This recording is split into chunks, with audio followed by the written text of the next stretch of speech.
పురాతన గ్రీస్‌లో తుమ్ములను తరచుగా దేవతల నుండి వచ్చే సంకేతంగా భావించేవారు. అలాగే ఒక చర్యను ఆమోదించడం లేదా మార్గదర్శకత్వం అందించడం అనేది వాళ్ళ నమ్మకం. ఉదాహరణకు ప్రసంగ సమయంలో తుమ్మడాన్ని అది దైవ నిర్ణయం అని చెప్పవచ్చు.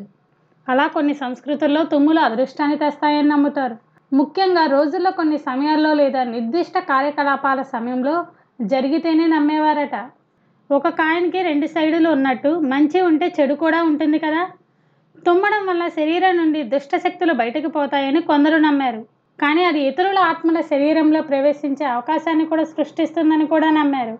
మరికొందరు తుమ్మినప్పుడు ఆత్మ శరీరాన్ని కొద్దిసేపటి విడిచిపెట్టి ఆ వ్యక్తిని బలహీనంగా మారుస్తుందని భావించేవారు. కొన్ని సాంప్రదాయాల్లో తుమ్ములు అనారోగ్యం లేదా దురదృష్టానికి సంబంధించినది, ముఖ్యంగా ప్రయాణ ప్రారంభంలో లేదా దుస్తులు ధరించేటప్పుడు అని చెప్పవచ్చు.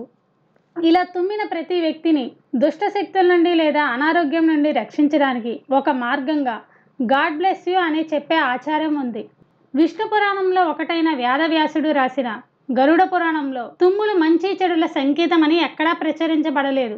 ఈ తూర్పు ఆసియా కొన్ని ప్రాంతాల్లో, ముఖ్యంగా చైనీస్ సంస్కృతి, కొరియా, జపనీస్ సంస్కృతుల్లో స్పష్టమైన కారణం లేకుండా తుమ్మితే ఆ క్షణంలో ఎవరో తుమ్మిన వ్యక్తి గురించి మాట్లాడుతున్నారనడానికి సంకేతంగా భావించేవారు. కొన్ని సంస్కృతుల్లో తుమ్మిన తర్వాత ముఖ్యమైన పనులను ప్రారంభించకూడదని సలహా ఇచ్చారు. ఎందుకంటే అది దురదృష్టానికి సంకేతమని తెలుస్తుందని నమ్ముతారు. ఇలా చాలా సంస్కృతులు మధ్యాహ్నం నుంచి అర్ధరాత్రి మధ్యలో తుమ్మడం అదృష్టానికి సంకేతంగా భావిస్తాయి.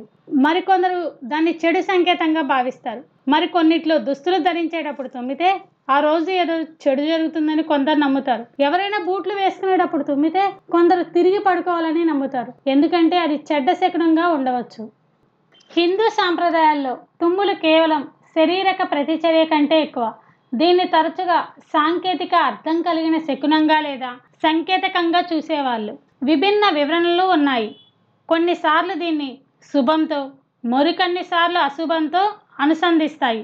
సందర్భాన్ని బట్టి, పరిస్థితిని బట్టి తుమ్మడం సానుకూలత లేదా ప్రతికూల శకునంగా ఉంటుంది. ఉదాహరణకు, కొత్త విషయం మాట్లాడేటప్పుడు తుమ్మడం అదృష్టంగా భావిస్తే, కొత్తది ప్రారంభించేటప్పుడు తుమ్మడం అశుభంగా భావిస్తాం. ఇలా కొన్ని హిందూ ఆచారాల్లో తుమ్మిన తర్వాత ముఖ్యంగా ద్వారం వద్ద ఆ ప్రాంతాన్ని శుద్ధి చేయడానికి మరియు ప్రతికూల ప్రభావాలను నివారించడానికి నీటిని చల్లుతారు. బహుశా దుష్టశక్తుల చెవుల ద్వారా ప్రవేశిస్తాయనే ఆలోచనతో ఇది ముడిపడి ఉండవచ్చు. ఇప్పుడు ఆయుర్వేదంలో తుమ్ములు అంటే ఏంటో చూద్దాం.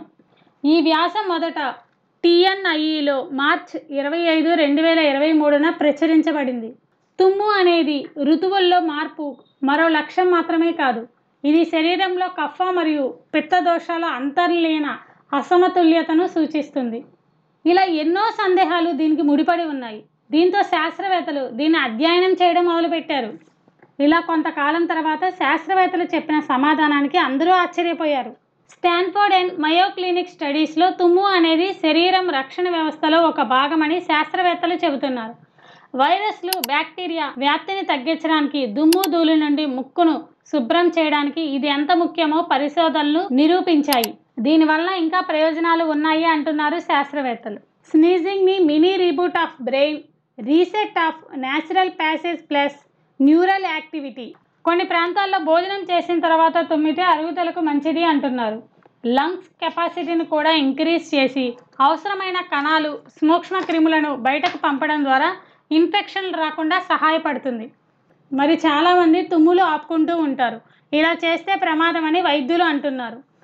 తుమ్ముల వేగం వల్ల లోపల చాలా ఒత్తిడి ఏర్పడుతుంది. దీన్ని ఆపుకుంటే చెవి లోపల పొరలు దెబ్బతినడం, రక్తనాళాలు చిట్లడం లేదా అరుదుగా మెదడుకు కూడా నష్టం వాటిల్లే అవకాశం ఉంది. అందుకే తుమ్ము వచ్చినప్పుడు స్వేచ్ఛగా తుమ్మేయడం మంచిది. చేతిని లేదా టిష్యూని అడ్డు పెట్టుకోవడం ఇంకా మంచిది. సో తుమ్మడం అంటే సింపుల్ యాక్షన్ కాదు. చిన్న స్నీజింగ్లో కూడా మనం చాలా అంశాలు చూడవచ్చు. Science, traditional, health and culture. మరి నెక్స్ట్ టైం తుమ్మితే మీరు అర్థం చేసుకోండి, ఇది ఒక బాడీ రీబూట్ అని, బ్లెస్సింగ్తో కలిసిన స్నీజ్ అని.